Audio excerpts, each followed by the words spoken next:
खुशखबरी खुशखबरी खुशखबरी। माहौली इन्फोटेक। आज ही बनवाए अपनी खुद की न्यूज़ व बिजनेस वेबसाइट को। जल्दी करें व संपर्क करें। चेस्ट फिजिशियन डॉक्टरों प्रेस कॉन्फ्रेंस कर दिया जानकारी, इलाज व रोकथाम की दिया जानकारी। Doctor Ratnesh Tiwari, doctor Ajay Srivastava, doctor Ajay Rai ने दिया जानकार। सीओपीडी एक क्रोनिक फेफड़े की बीमारी है जिसमें सांस की नलियों में सूजन एवं सिकुड़न आ जाती है जो कि निरंतर बढ़ती ही जाती है। ये बीमारी सांस लेने में रुकावट से शुरू होती है।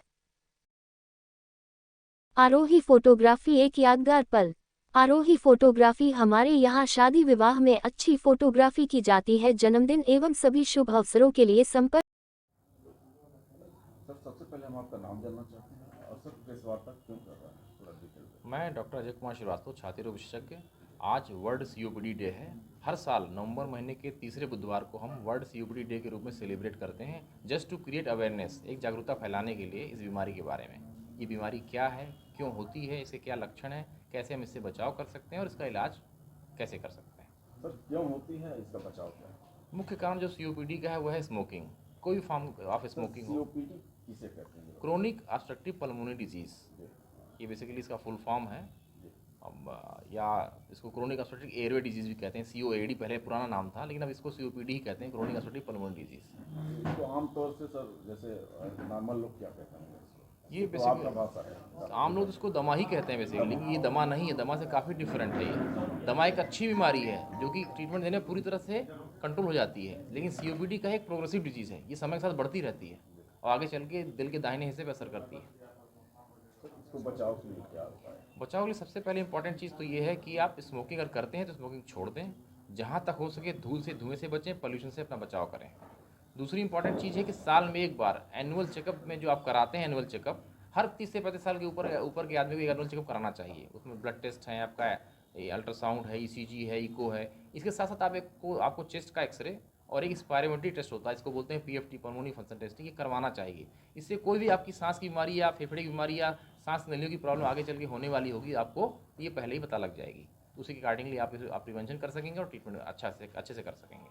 सर, इसका कोई उम्र है कि जो मुख्यतः सीओपीडी यूजुअली 35-40 साल की उम्र के बाद ही होती है, क्योंकि लॉन्ग टर्म एक्सपोजर इसमें चाहिए होता है। डस्ट से, धूल से, मतलब धुएँ से, आपके स्मोकिंग से, लंबा पोल्यूशन से एक्सपोजर चाहिए होता है, इसलिए यूजुअली 40 साल की उम्र के बाद ही होती है।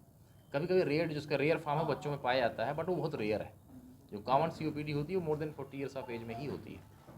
सर, इस समय जो सिस्टम चल रहा है, पॉल्यूशन जैसे आप कह रहे हैं, उसको कैसे बचाया जा सकता है? देखिए सर, पोल्यूशन लेने के लिए तो आप ये पब्लिक और गवर्नमेंट दोनों को साथ में अवेयर होना पड़ेगा, साथ में स्टेप्स लेने होंगे। लोग पराली जला रहे हैं, इस पर तो उनका नियंत्रण होना चाहिए। और जो पब्लिक है वो कम से कम स्मोकिंग बंद करे, है ना। और एक अच्छी बात तो ये हुई है कि उज्ज्वला गैस योजना के तहत हर घर में जो गैस पहुंच गई है गांव में। पहले क्या होता था, हमारे पास औरतें बहुत आती थीं सांस की बीमारी को लेकर के, सीओपीडी की प्रॉब्लम लेकर के, क्योंकि वो चूल्हा फूंकती थी तो धुएं से उनको अक्सर सीओपीडी की प्रॉब्लम हो जाती थी। लेकिन अब हर घर में गैस पहुंच गया तो एटलीस्ट जो ग्रामीण औरतें पहले आया करती थी उनकी संख्या कम हुई है सीओपीडी की बीमारी के संदर्भ में अगर बात किया जाए तो ये एक अच्छी चीज़ हुई है। जहाँ तक हो सके पोल्यूशन कम करना है और हम थोड़ा सा इलेक्ट्रिक की तरफ, सोलर की तरफ बढ़ें, जिससे जो ऑटोमोबाइल से होने वाला पोल्यूशन उसको मिनिमाइज किया जा सके। और पराली पे नियंत्रण, जाहिर सी बात सरकार ही परेशान है, तो सुप्रीम कोर्ट ने संज्ञान लिया है। तो बहुत इंपॉर्टेंट चीज़ है ये कि पराली को हम इसका निदान इसका सरकार निकाले, किसान फिर कैसे उसको ट्रीटमेंट उसका करें। ये रोग सर कैसे पता चलता है कि आपको? मेनली तो लक्षण है इसके। सबसे पहले जो उसके लक्षण होते हैं, खांसी आना, बलगम आना, सांस फूलना, छाती में भारीपन रहना। हर साल आपको होगा ये, किसी पर्टिकुलर मौसम में या 2-3 महीने के लिए अक्सर आपको खांसी बलगम शिकायत हर साल रहेगी। फिर उसके बाद एक टेस्ट होता है आप स्पायरोमेट्री, जिसको कंप्यूटर द्वारा फेफड़े की जांच कहते हैं, उससे आप काफ़ी समय पहले इसका बीमारी का पता लगा सकते हैं। और चेस्ट एक्सरे तो हम लोग इसलिए कराते हैं, कोई और साथ में बीमारी तो नहीं चल रही है, निमोनिया टीबी साथ में तो नहीं, इसलिए उसको एक्सक्लूड करने के लिए कराते हैं। तो बेसिक टेस्ट है वो क्लिनिकल सिम्टम है जो पेशेंट को दिक्कत हो रही है, और साथ ही साथ स्पायरोमेट्री।